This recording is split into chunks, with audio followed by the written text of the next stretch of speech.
We are live.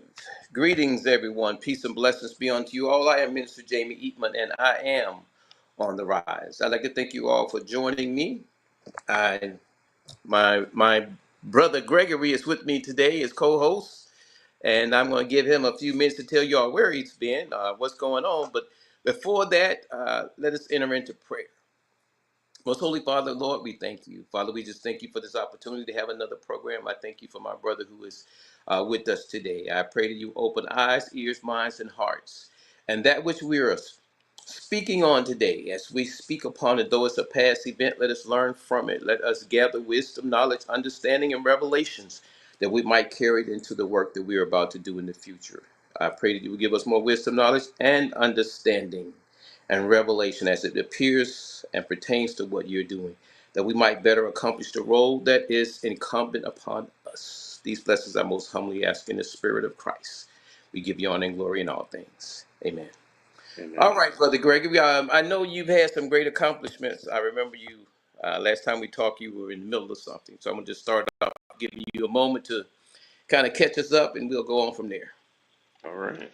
So, I worked on a few architectural renderings for an old, what do you call it, sugar mill in Alabama, and they are refurbishing it.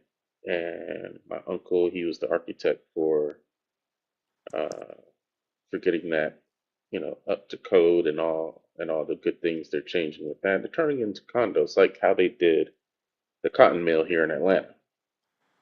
And so he wanted me to collaborate on how to make it visually striking as as condos versus as a old factory, like on the outside. And hopefully those be refurbished and built in the next 2 or 3 years from now. And uh, he he said, "Well, we want it to look like a old mill. Like you can see it if you were alive to see it as an old mill, you could see it. But at the same time, we want it to appeal to the younger generation that can afford these $500,000 plus condos." I said, "Oh, okay, that's easy." And so that's what I've been working on the last couple of weeks. Okay, that sounds great. Okay, let me see how to do this. Yeah. I was in Augusta and there was a guy doing a building downtown. And I guess he had the same expectations that what he was to do was to be new old building. Right. Yeah, Should be. everything built prior to, I would say, 1975, they, Mm-hmm. if they were taken care of, they're still standing. Obviously, if they weren't, they're not standing anymore. But the buildings that are still standing, those are real sturdy materials, and they didn't cut corners, especially in factories. They didn't cut corners because they needed that building to withstand everything short of the hand of God to knock it over.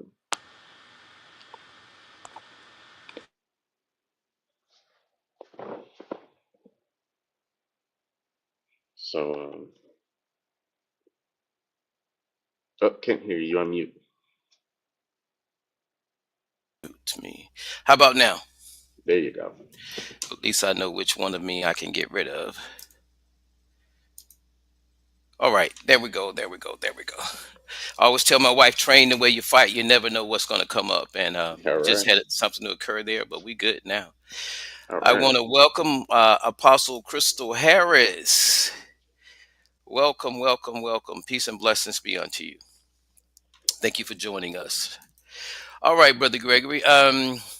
But like I was saying, when I was there in Augusta, the guy that was doing this, I got it. I think I got a chance to see the building. It wasn't completely done, but he Right. literally had, I guess, like an open wall that was showing like layers of what the building was made of. Does that make sense? Yeah, yeah. They do that a lot now because, well, they have to do it now because anything built prior to, I would say, probably 1965 had lead paint in it. And we all know now lead paint is toxic. So they got Right. to get a media blaster and blast all that paint off. And what's up under it is usually layers and layers of concrete and steel and all that. And that's exactly what the case was. Thick, thick layers of concrete.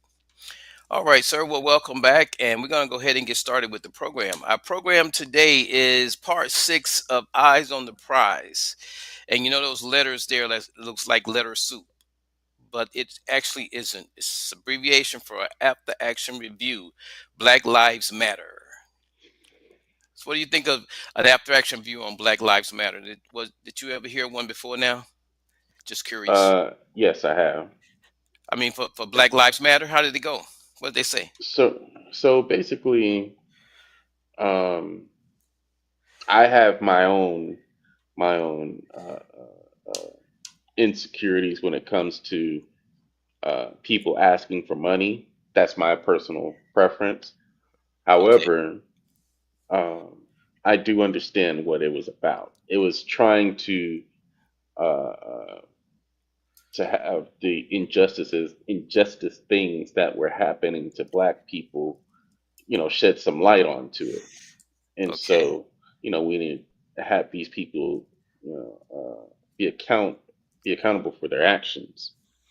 And so I understand the gist of the movement, and George Floyd, he needed his family to be helped and taken care of, and you know it's a whole nother story why it didn't happen, but the idea of it was to to shed light on something that's already happening, that's been happening since we've been here in America.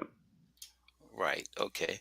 Now you said something interesting. You said that it was okay. Now when I think after action, I'm thinking, well, we'll get into the after action, but based on what you were saying, you thought it was did you think they were effective at what they did, or did you kind of know what they were doing, or because I know you usually in the know. Oh, so with BLM as it sits, um, the movement was of shedding light on these negative things that are happening. The actual organization in BLM was a scam. Okay, We've known this for a while now because of the courts have brought it to light. So there have been people that associate themselves with BLM. Like right here in Atlanta, there was a man, he took somewhere close to $3 million from people donating, trying to donate to the victim's family, but he just pocketed the money. Um, and we've heard the former leader of BLM. I forgot her name off the top of my head, but she was one of the three women that started BLM. She It has come out her mouth. She was videotaped saying that she was a part of the deconstruction of families. That was her goal. Like she said that out her mouth. I, it wasn't. Did nobody tell her to say it? She wasn't playing. She said, "I am trying to get men out of the family." She said that, and it's unfortunate that she said that because she started that whole thing based off of somebody that it was a string of Black men dying at the hands of police officers when they were too, for lack of a better term, they're too violent against men that were not trying to be violent back.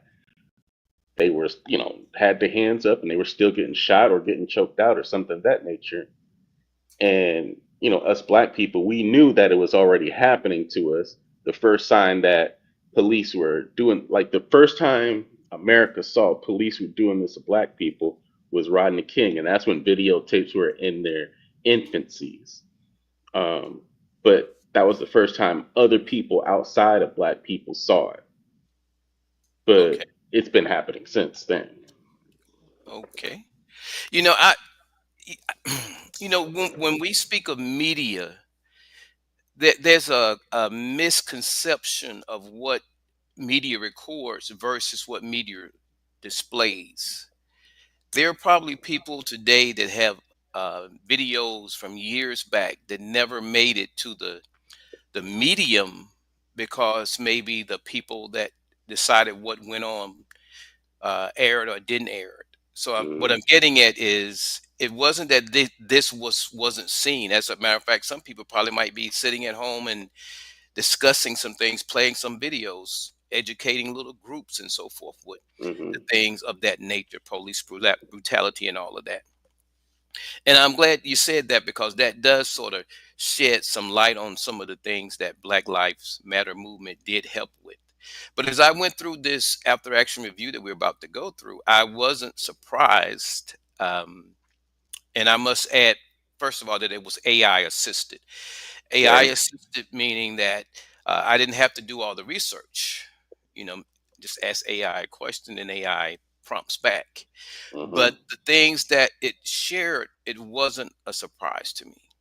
But as we go through it, we're going to go through you and I a little conversation. Then we're going to share some of the things AI came up with and see if we All were on right. point. So let's start off with the first question: Is what was done right during the Black Lives Movement? What was done right? What did they do right? I feel like they brought awareness back to a a situation that's been happening for decades. And like I said, people outside of black neighborhoods Hmm. didn't really understand what we were going through until, the 80s, when it was massively viewed at one point, at one time. We already knew about it. Certain groups of people already knew about it, but as a whole, a lot of people didn't see it. They didn't. They would probably hear about it. Oh, I heard such and such, but they didn't actually see it. Where, Rodney King was the first mass produced beating that we all saw on TV. We all saw it. So you can't say nobody didn't know about it at that point. And BLM capitalized on it's still happening. So we were trying to get that. It was a good movement to start originally, and I think it just kind of went off the rails with greed. But I felt like it was started for a very just cause to bring light back to the situation, like that's never gone away. Right. You know, and I like your response because, as I say, we're going to do this after action, and you're on point. But some of the things that they did well, you touched on them even before we got to this review. But one of the things was that they actually elevated global awareness because of the movement being as large as it was. There were some things that wouldn't have gotten out, and you've said that a couple times Hmm. that did. But I want to point out the importance of media. The importance of media is very important because as media puts information out there, people get it. You know, you could go out here and if you look at life and society, you could put anything out there and there'd be somebody that loves it. It's going to always, in my opinion, influence some and it's going to actually discourage or motivate others in a different manner. So Hmm. media is very important. It was important then. It was important in the day of Dr. King because during the civil rights movement, one of the biggest changes, my understanding, occurred when, as you stated, the videos and everything got beyond just the United States to where it became a global problem when people began to Hmm. see it. And it's the same thing with Africa. You know, when all those years Mr. Mandela was in prison, when he got out and he became not just a hero for South Africa, but he became a hero for the world because the stage was larger. So that was a very good point. They elevated global awareness. The other thing was they mobilized the masses. Now, when I look at the mobilizing the masses, that is a plus. When you look at an after action review, just so everybody is clear, an after action review asks the question, what did they do right? That doesn't mean we may not cover the same area in another location. But for right now, we're talking about what they did right. They elevated global awareness, mobilized the masses, and they changed the public discourse. As you stated, Brother Gregory, you said that they didn't know what was going on. And I'd probably change that to say it didn't set in what was going on, Hmm. because I think they really knew, but until you see something, it doesn't carry the same weight as someone talking to you about it. So Right. when it hit the screen, I think that's what actually changed a lot of people's minds, and it's that public discourse, how they feel about it. And the other thing was, it says that it influenced policy. I think as a result of that, a lot of people start getting the cameras on the vest. So a lot of the things that weren't seen in the past, were not seen, would be seen. Hmm. So those are the things that we have them down as doing correct. Anything I missed that you want to touch on?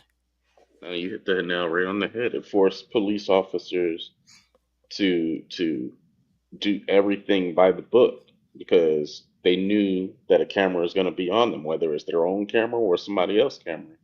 It's surprising to me that cops still get caught doing stuff today because uh, since George Floyd, cameras have been flying out everywhere, left and right. You can't do nothing without a camera being pushed into your face these days. So I don't even understand why they still doing it. Well, you got to realize there's a lot of things that come into play. It's like a person that does something, whether the camera's on them or not, it always comes with the results. So I would ask the same question there: why do it? But when we get into emotions and a lot of things that people allow to move them a certain way at a certain point in time, it usually will result in something that someone would end up wishing that they had not done. Would you agree with that? Hmm. Yeah, it does. And it's, that camera says 1,000 words. You can't even argue with the camera, what the cameras show you. Right. And and because you've said camera several times, a little sidebar here. Do you remember when there was all this intent about getting cameras? It was traffic. They wanted to get cameras everywhere. Now, Hmm. if you watch television, they're showing you this. They have these rooms where all these cameras are located, and these cameras can see pretty much the whole city. So it's almost like you Oh, said, yeah. imagine now someone suspecting you of something, and it used to be that you could just stay out of sight, but today it is very hard to do that. I watched some I've seen some shows where a person, they always seem to show the person, they see them when they go back to the camera, and a lot of Hmm. that has to do with the fact that they're overlapping fields. So if you can't cut off the cameras, you really can't get from one place to the next without that camera seeing you. Right. And, the, I tell and people, go ahead. Go ahead. I'm sorry. No, and I was just gonna add to that. And with the cameras having all these features for night visions, it's not like the human eye. As a matter of Hmm. fact, they got it to the point now where they put a lot of things in place where they can literally, you stop at a light and they can identify you. Okay, but Hmm. what were you about to say, though, brother? Yeah, I was going to say, Mayor Shirley Franklin of Atlanta, she was a mayor a couple mayors ago. And she's the one single handedly made downtown Atlanta a lot safer. Um, she put the surveillance team right on Peachtree Street with clear windows. So if you walk past them, you can see yourself walk past the people that are surveilling downtown Atlanta. So, like I would always tell people that visit Atlanta, if you want to have good, clean fun and you don't have to worry about nothing, go to downtown Atlanta because there are cameras literally, it's like 4 or 5 of them on every corner and they watch you 24/7. So, if God forbid something happened, best believe within the downtown area, there's a camera on you, every alley, every nook and cranny, and they show you where the cameras are looking at, and they could, move the cameras and rotate them and all that. Hmm. And because I tell people, I grew up, in the suburbs of Atlanta. We used to have this club out in Stone Mountain, and uh, for a long time, they kind of carded people going in, But a lot of us high schoolers, we used to get in there all the time with fake IDs. And um, when Shirley Franklin came into town, she said, "We're gonna stop this nonsense now." She took all our cards, and we couldn't go to clubs anymore. Now, mind you, because of that, she probably saved us from getting in trouble for a lot of things. But at the same time, it showed us that that was the beginning of cracking down on crime. And now that it was to crack down on crime, now it watches everybody, even the police officers, and I can appreciate that. Hmm. Right. You know, and the other last statement you made, I would be hesitant to make that because it's anytime you overdo something, because if you take away their privacy, you take away your own. Example, I haven't seen those cameras you mentioned downtown, but if they're showing alleys over, which means that if someone was someplace and someone just happened to be there, someone actually knows that person's whereabouts and everything else. So it's a surveillance, and you have to wonder, where does it stop? You go into a Well, restaurant. it stops at your front door. No, but when you go into a restaurant, I mean, where does it stop there? Can we Like, honestly say that there's no footage in the bathrooms? well, if you know what to look for, yes. But if you don't know what to look for, the law says bathrooms are prohibited, but public is public. If you go out in public, the law says you risk of being seen by a camera. Right. So, and the reason I mention that is because when it comes to privacy, confidentiality, and all of that, that's the same privacy that we got so comfortable with because they showed us or some things that have been occurring. They saw that as an answer to it. If you went back and kind of looked, the question really would be, has crime slowed down any? You might see them making more arrests, but the real question becomes, has crime slowed down any? It probably has, because they probably put a larger number of people off the street. I But lived in the 80s and 90s. I know what it used to look like. right. And I wasn't in this area, but I know what you're saying though, because those cameras, they're kind of hard to get past them. They have them literally everywhere now. Hmm. So now, let's go on to question number two. Okay, and again, I want to point out this was assisted with the support of AI. Hmm. Okay, so the question become, what did they do right? Now, some people would, I could have worded this either way. What did they do wrong, or what could we have done that we could have done better? Hmm. But I'm one of those individuals. You don't have to sugarcoat it for me, because I learned from my mistakes. Right. So either way, just know we're talking about this something that didn't accomplish what it could have or should have. So this is number two, and number two. Let me just put that up there so everybody be able to follow us. Okay, what could we have done better? See, I was even nice there. Before I go on, I want to put Crystal, acknowledge Apostle Harris. She's watching, and she says accountability and the replay, because there's a lot of people that deny things happening, of what happened to them. Hmm. And and I guess for us, cameras are a good thing because traditionally there's supposed to be a whole lot of people in prison for things they didn't do, so that would decrease the possibility, Hmm. uh, or increase the possibility of them getting a fair, a better trial. So that is a plus. Okay, we're going to now, what could we have done better? So, Brother Gregory, what could they have done better? When it comes to BLM, I think that's hard to say because the leaders they took something innocent and noble and profited off of someone's tragedy. And I think if they would have remained humble and remained noble with their cause, they're they wouldn't have had to be greedy about it. It would have eventually came because of their nobility. If they would have stayed noble with their cause, it would have been continued today, and nobody would be calling BLM a scam situation. So if they would have just stayed with their cause, their payback would have came eventually. They were Mm. just too they didn't want to wait for the payback. They wanted to be paid for their efforts immediately. That's an interesting comment, Brother Greg. But let me ask you this question. There are people who identified that Dr. King was a slum lord. They said basically he had on property that was so terrible that it wasn't as convenient for the people.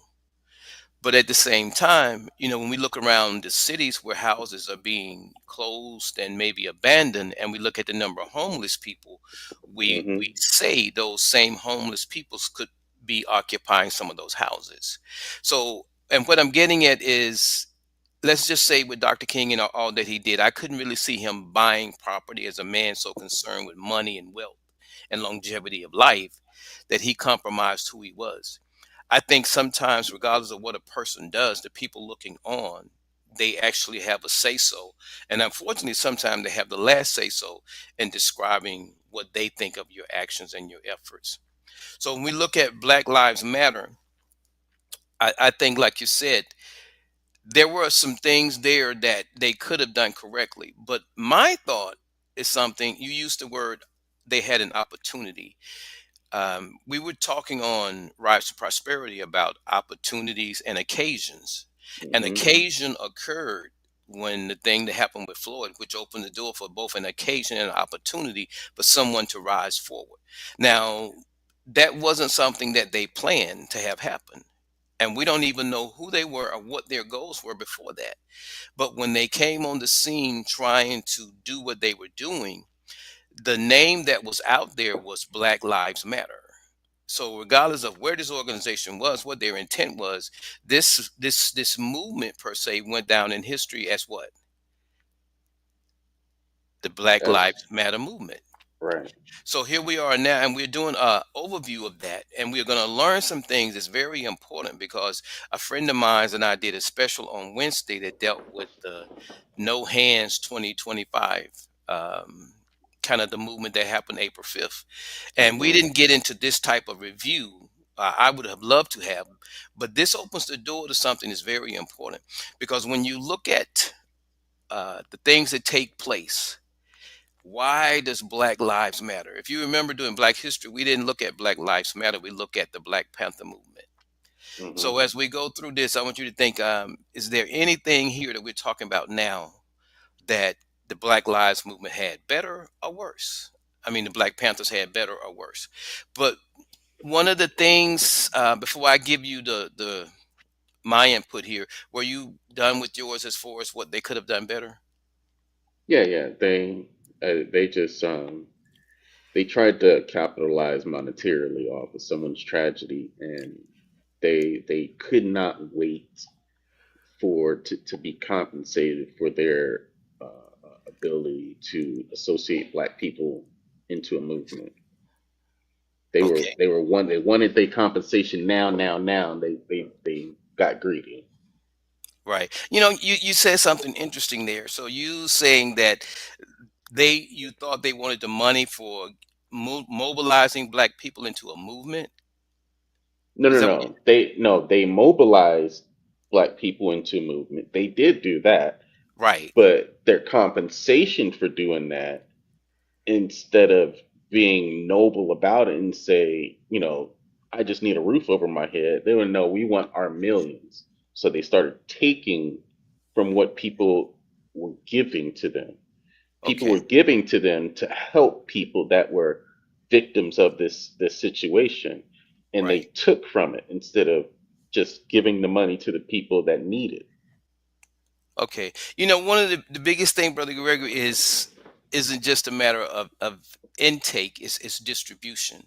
Exactly. Now imagine if I left you in some city and you were to take up funds for On the Rise movement, Hmm. and all the instructions you had was you to take up funds.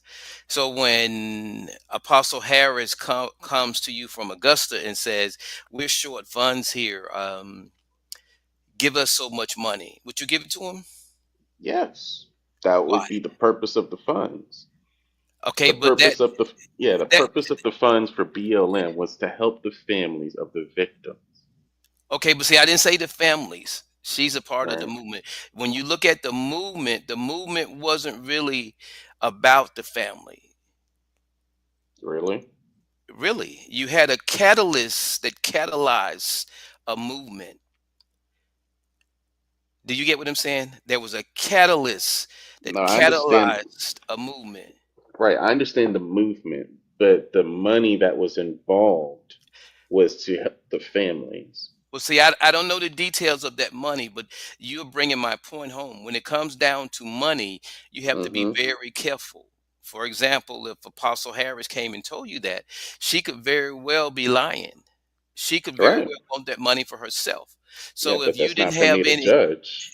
but if you have the money, it is, because all these instructions you had was collect the money. My point Mm. is, and I'm bringing this out because this is kind of one of the things that was determined that was a shortcoming. If you don't plan for something, chances are it's going to occur. And when it's time to deal with that, let's just say you gave Apostle Harris the money and I came back asking for it and you had a legitimate response. I gave Apostle Harris the money. And then you even had her sign for it. Hmm. But you were not supposed to have given Apostle Harris the money. So now the money is in question. So now you and Apostle Harris is both in question. Well, I'm just no. See, then, so if I'm responsible for the money, and I wasn't given instructions to hold the money, and I give the money to someone that I think needs the money, then it's my responsibility to give the money back to you because I understand where the error or the miscommunication happened. I would take responsibility for okay. So this guy that and the reason I'm saying all this is because that guy that had the money that you say had those millions and didn't give them, and you say kept them for himself. It would be interesting to know if he really did. Did he ever state that he kept that, or is that just a picture that was painted? Oh, no, no. So that's what the facts say. There was a GoFundMe that was titled for the families, the victims of police brutality. It was to be used for the lawyers. It was to be used for the families in need, the victims specifically. No, what it didn't say anybody else. It just said the victims that happened under police brutality. Now, when they raised the money, they raised over $3 million, and out of that $3 million, the families with an S on the end, got a total of $50,000. So there was more than five families, and they had enough money to pay for nothing. They couldn't even pay for their lawyers. So that's what Okay. I'm saying. So the money that was given to the families was not even a fraction of the money that was raised for the families. Does that make sense? It does. And the reason I'm getting detailed with this finance is because we're doing an after action review, and that was something that went wrong. So Right. let's Yeah, let's someone let's got greedy and but decided see to take the money. but my point is, if you don't come up with proper channels of how to handle things, you not only open the door to greed, but you open the door to opportunity. If you didn't have a policy as to when money should be distributed and how it should be distributed and who it should be distributed to, then it's kind of hard to say that person didn't distribute it properly. Now, when you add it up and start accounting for it, that's different. But the Hmm. distribution of it, if you didn't, as you stated, if I didn't tell you and you gave her the money, you will have to answer for your actions. But it wouldn't Right. be a good defense. I didn't tell you not to, because nor did I tell you to. So when it comes down to issues of this nature, I think this is spelled out real well here in the things that they could have done better.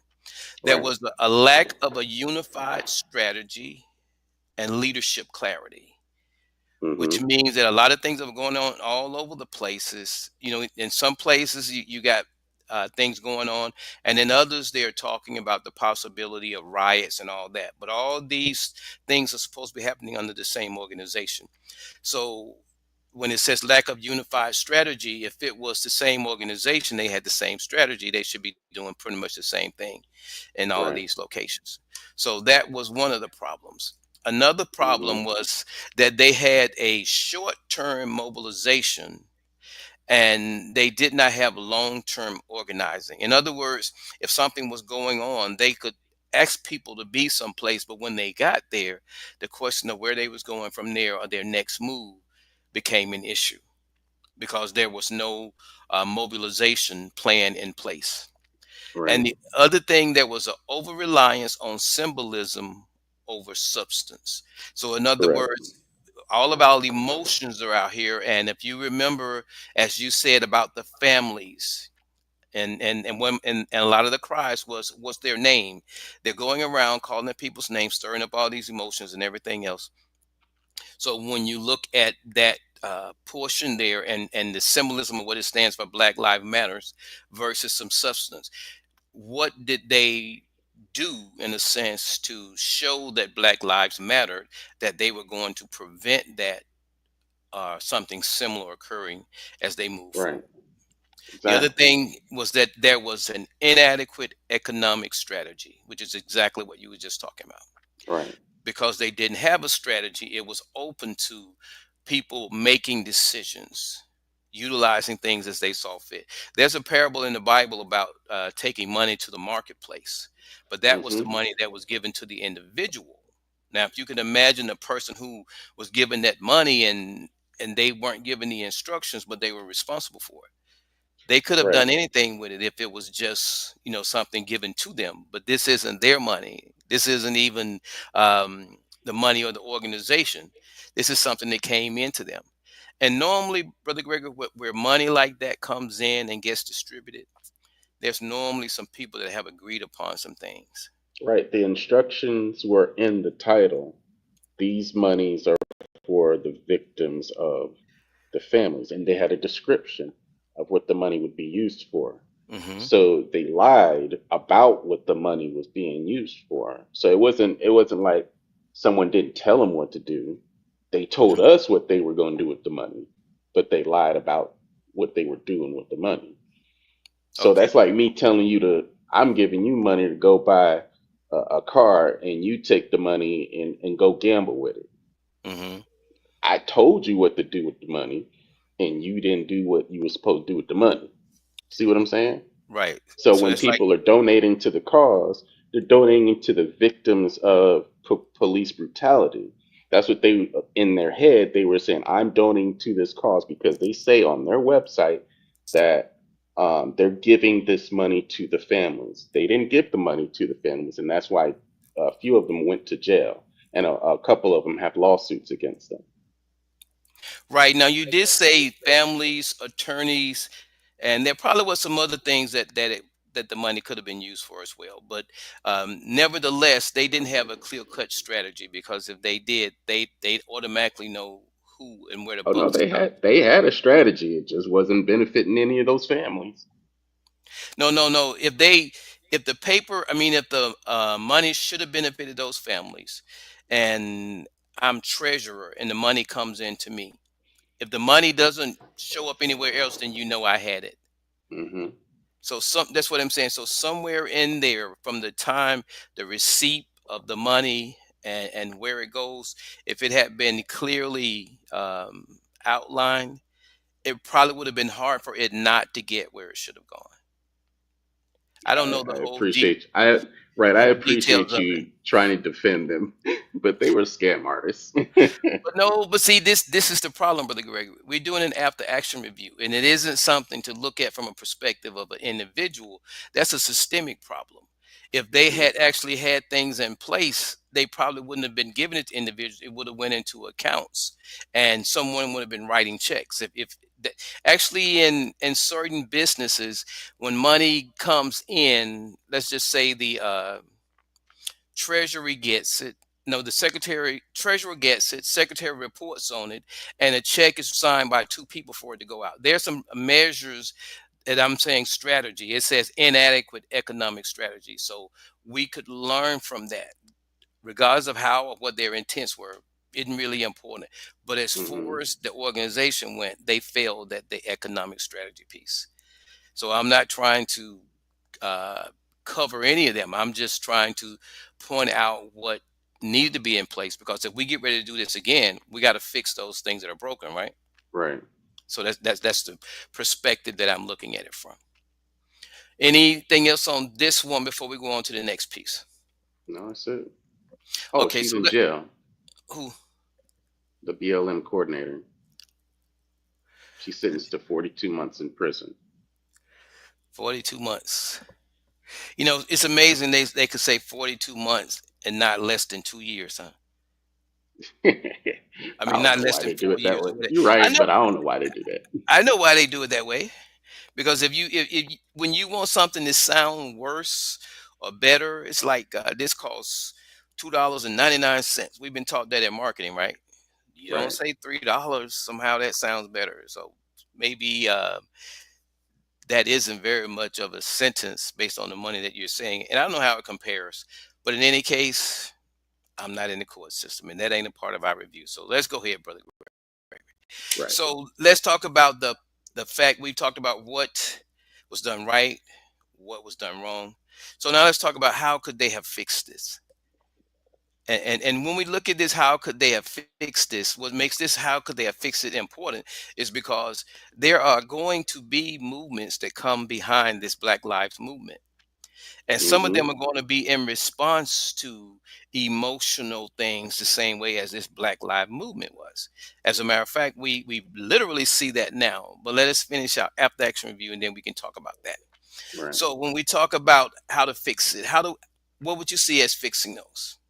They need to attach God to it, meaning if God is involved and God is leading their path, they probably won't do wrong. Brother Gregory? Now, Brother Gregory, what you just say, Brother Gregory, I like Hmm. that you're putting God into this, but you know, we are creatures of choice. And as long as Right. there's temptation, God's going to be in it, but so is the enemy. So we in a position here where we have leadership Hmm. that, so other than having God in it, because you know we have to believe this. The Bible says all things work together for our good. So God would get us through a Trump.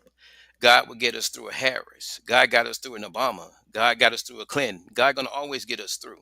But we looking at it from a position of trying to determine from that movement perspective, how could we fix that? Right. That's why I said if you attach God to it, then like if you look at through the focus of I want to support something that God supports, then you would understand that you couldn't be supportive of the BLM movement because it was started by sinners. It wasn't started by a pastor. It wasn't started by a deacon. It was started by a group of women that, from the first day, they admit their sins. They told us who they are, and there was people that followed it. So, uh, if someone tells you that uh, uh, I'm a gay person, and you follow the Bible, you can just read in your Bible, and you said, "Oh, you probably not a very good leader according to the Bible." Then you can sit there and make a decision to yourself: Do I want to follow the person that has already admitted to sin Hmm. and has not admitted to doing wrong, in the sense of they're not going to do wrong anymore? Or will you follow someone that says, I have sinned, but I know how to get right? Hmm. So there's a difference. You know, that's an interesting comment, because when you think about the Bible, do you know the Bible says the children of darkness are more zealous than the children of light? So it actually makes that acknowledgement. So Mm-hmm. when we look at movements and so forth, there's Right. a, there, I think this is a good point for me to introduce something that really has been on my mind. Right. Most people that watch this know that I have great admiration for Candace Owens, and somebody put together a creation of a video, and it had these three individuals in it, and these were their wordings. I want to see what you think of this wording. All right. They said that she was trying to rebrand herself, Okay. but they wasn't going to allow her to rebrand herself as being black or a part of the black community. What are your thoughts on that? Okay. I laugh at it because I've heard her speak a few times, and I don't think she's ever denied not being black. She's Yeah, she's married to a white man, but she's married to a white man because she loves that man for who he is. And it takes a really racist person to say that you should only marry someone of your race. Don't you think that's racist in itself? The act of saying you can only do this because you're a certain color in itself is racism. And people Hmm. that say people of the older generation, they said, oh, you better marry nobody but black folks, but that in itself is exactly what white racists would say. Oh, you better not marry no black folks, you better marry a white person. That itself is racism. So you can't say, if I say it to a black person, then I'm not racist. No, it's still racism. So with that being said, if someone says something about Candace's race, and having her saying something about not being black, I would have to argue with that because she knows she's a black woman. She knows her husband is a white man, and she knows the people that view that as a problem are probably the racist people. But if you view it as how Jesus views it, as love, then you shouldn't see a racist thing about that situation. So whatever she says about, now, let's say Candace says I'm not black, I would have to hear her argument about that. I wonder why she don't think that. Okay. Now, see, realize most people aren't as um, open to explanation as you are. They have in this mind who she is, what she is, how she should walk, how she should quack. They have all these things in their mind. And if you're doing anything other than that, they're going to tell you what you are. That is a Those lot of people's mindset. Right, those same people that say that probably listen to Jasmine Crockett. Mm. Well, I have listened to All right, I'm Jasmine, sorry, that was wrong. I took a jab but- at it. That was wrong. and I'm going to address that because I have listened to Jasmine Crockett. I haven't listened to her entirely, but from the Hmm. few things, I love intelligence. I love an intelligent person, She ain't been not sounding not smart lately. and I won't say women, but I love intelligent individuals. And from what I've seen, when presented with an opportunity to stand or make a stance or defense, she's done fairly well. Now, I would ask you, why do you say not lately? But I'm not. I'm not going to go there. I'm not going to You didn't open hear that. what she said about the picking cotton? No, I Oh didn't. No, I Lord! Somebody didn't. need But to give her. I Somebody would need to give say her some this. history. But I would say this. When it comes down to us as a people, we're supposedly having I can't even call it a movement. There's something going on now that we're responding to, and we're responding from different avenues, different directions. And the way we're responding is kind of surprising because is very interesting. When we think about a people, a movement, or coming together, that's one of the reason for this after action, because there's some things that we have to learn about how to be victorious or how not to. I want to go back to the room here for a moment before I move on. Mm-hmm. My brother Comer came in. I didn't see the end of this text. He says, I don't text good. Pastor, you know some things about me. Keep God public and not just prayer in secret. I like that. Then God is going to stand on his word. When in doubt, do the thing, do the right thing. The person that has money or not, do the right thing in Christ Jesus. And one of us, he said, you're right. And Apostle says they weren't totally organized. That is correct. And she says was not organized. They that two are agreeing, and goes on to say, be accountable, must be accountable. Apostle says there must be accountability. No way of getting around the accountability aspect. Part of the Bible says, do not marry outside your tribe. Sorry for saying this, Pastor. No, why you gone? Please hang on, because Oh, I oh, oh, yeah. I'm gonna say that's race no, has no, no. nothing to do with that. But It's talking actually, about sin. but no, that actually does. It refers to your people as well. If you're of a certain tribe or a certain group, you should be marrying your group. So when that was said, that was legitimate, because when you were stating that, So go ahead. let me speak correctly. So uh, that was uh, that was about the Israelites and marrying, I believe it was Canaans, which were the type of people that worship multiple gods.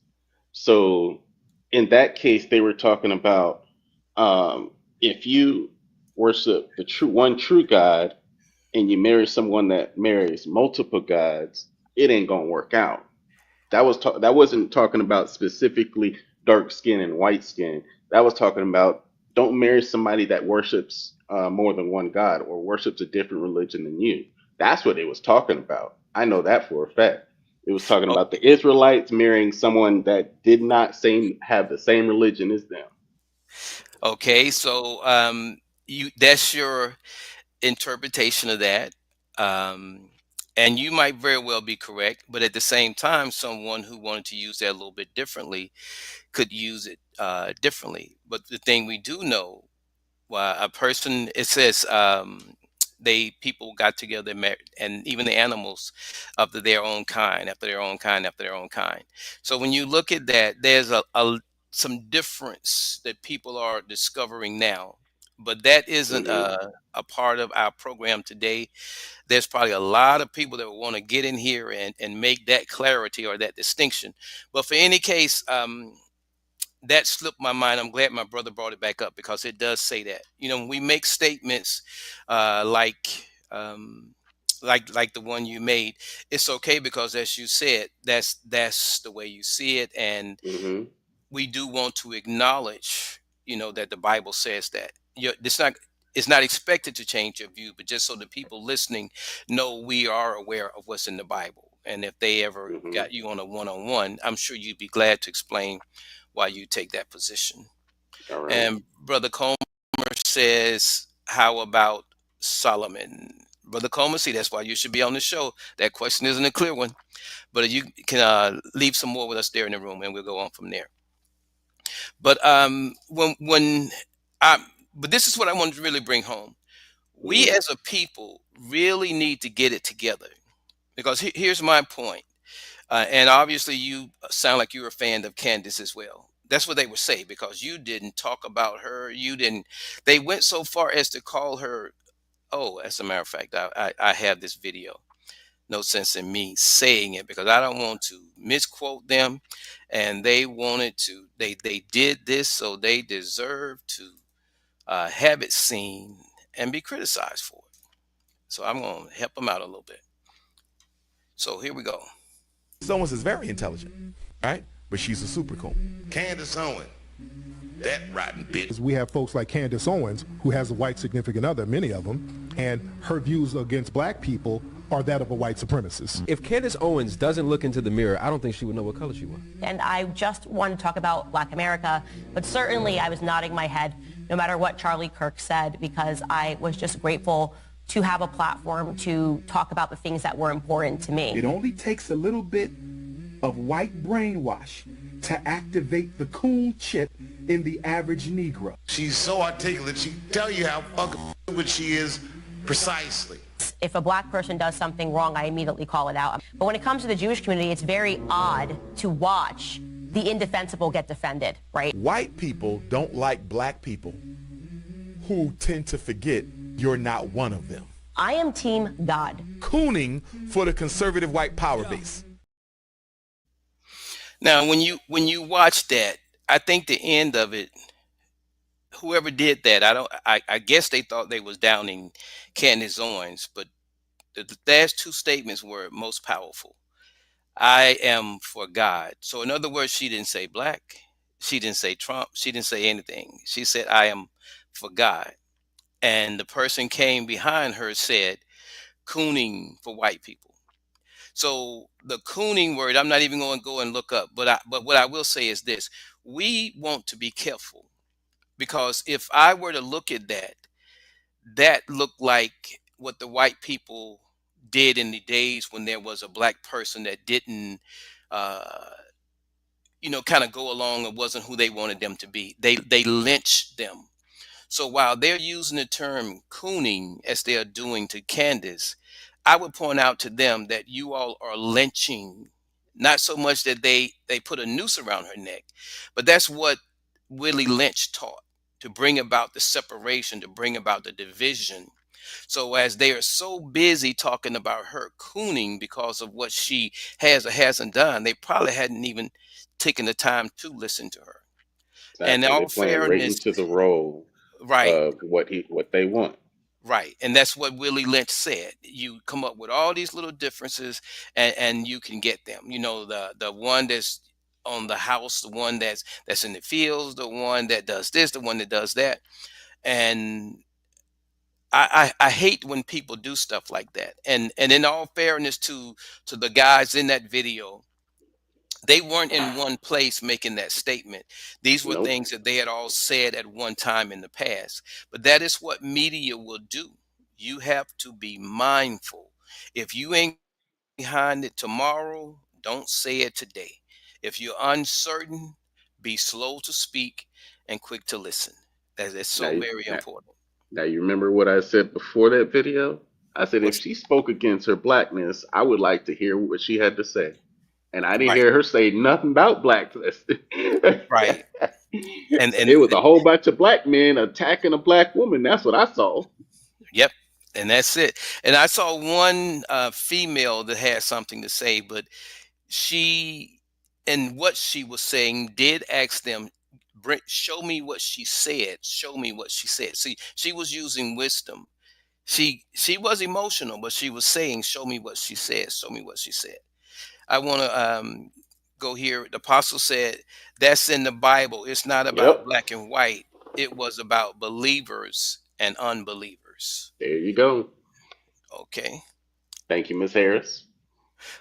That doesn't make it so. When you look at Israel, God has a chosen people, and those people of God were to be marrying people of God. It wasn't about believer and Exactly. unbeliever. So when you all get to the point today where you use the term believer and unbeliever, I don't think that was a word that was so significant at that time. There were Well, the people. story, well, the story in the Old Testament was about people that believed in God versus people that did not believe in God. It was people that had a relationship with God and people who did not. When they told you those stories and Hmm. the genealogies were what they were giving you, right? What do you mean, as far as the Bible? When you hear them talk about Abraham, Father Abraham, and this king was this, they aren't giving you everybody's genealogy. They're following a genealogy representing a certain people. So that people that they are following, when they talk about those tribes and they talk about the various people that came from here when Samson went after this woman who was not of his people. No, no, That no. was, It was specifically about religion because in Deuteronomy it speaks about the Israelites not marrying into the Canaanites. Is that how you say it? but those were people. Because they were no, they were different religions. They didn't. He Religion said is it said Do not let the Religion Kenites isn't a lead you word. away from God. Religion is a word that we have popularized today. It wasn't about religions. Either you were following God or you wasn't, which is the way it should be today. Because we Okay. we we took that religion, and we, as you, if you call that religion, we moved forward with it. Then we made it about denominations. We moved forward with it, and we applied the Willie Lynch, because you got the white church and the black church, all these people, all these different things here that have gotten away from truth. Because if it was built on truth, all those things couldn't come in. Right. The So basic idea is if I'm dating a woman and she's not praising the same God that I praise, we are not to get married. That's outside of my tribe. If she's praising a different God, she is outside my tribe. Inside my tribe, that means it don't matter if she white, brown, Asian, or yellow. If she's praising my God, the same God that I serve, then we can get married because she's within my tribe, meaning she is praising the same God that I praise. That's what Deuteronomy is about. okay, and Deuteronomy is not about religion. I will say that All right, again, all right. because when you looked at the person that was considered, what is it, a heathen or a Gentile, it wasn't because they didn't know God or didn't believe God. It was about relationship. You can't, a Okay. whole people wouldn't, that didn't just not believe in God because they were Gentiles. Or maybe it was some people that were Israel that were called Gentiles. Is that what you're telling me? No, no. It was specifically talking about the Israelites and the Canaan, Canaan, Canaanites, Right. But Canaanites, I'm and the just Canaanites did not celebrate. They did not praise the God I serve. They did not praise the God that the Israelites serve.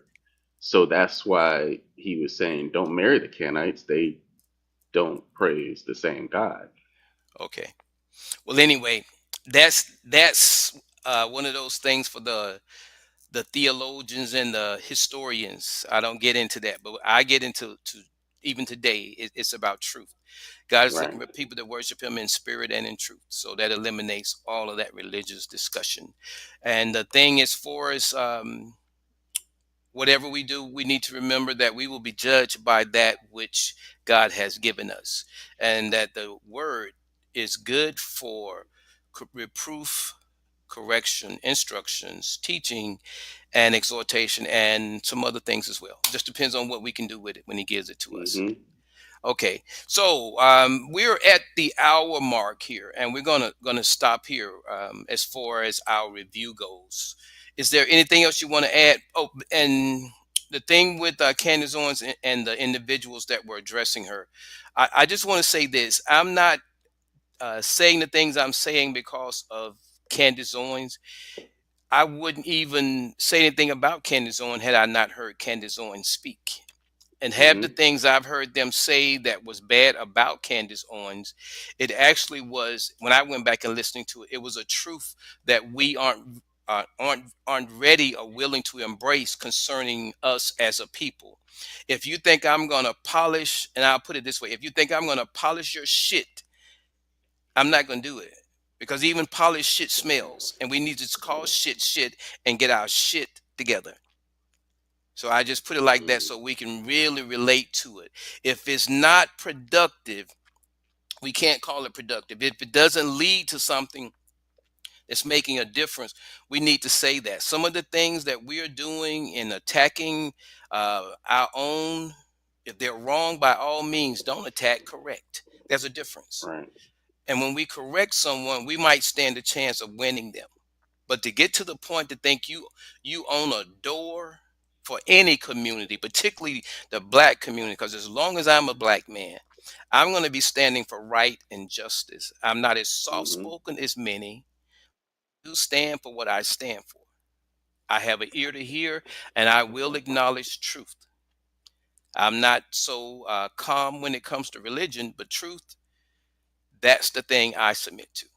And I pray that as we move forward, we're able to put down our religion. We'll be able to put down all the various things that somehow separate us and realize that there is a battle going on. And we war not against flesh and blood. We aren't warring against religions. We're warring against an enemy. And there's two spirits, a spirit of truth and a spirit of error. And we need to make sure that we are with and behind the right one. Okay, my brother, your closing, Hmm. your Emmy. I If you want to I address saw that. something else, feel free, but just give me your Emmy afterwards. Oh no, we talked about everything that we need to talk about, and as far as that video goes, I I I don't know who put it together, but it bothers me that someone took the time and energy to put a video together to uh, uh, show that there are black men and women talking about another individual. It does not matter to. Well, I haven't heard her say anything wrong that I disagree with yet. Like I said, I don't listen to her every 5 seconds of the day, so I don't know. She may have said something that that I don't agree with, but I mean that would make her human, right? Because Mhm. I don't think there's a human on Earth today that is perfect. So, with that being said, um, I think whoever made that video, it's they need to get a better life to take the time and effort to put together a video showing a whole bunch of people saying one bad thing or saying a bad thing about Candace Owens. It shows me two things. She's saying she's doing something right, and she's doing something so right that she makes people talk bad about her when she's not around. Mhm. Because I guarantee you, when they sit in front of her, they probably don't have anything bad to say. Or if they do have something bad to say, she has the opportunity to say something about it. Right. But to say something behind her back and later on down the line she hears about it, that's a cowardly move in my opinion.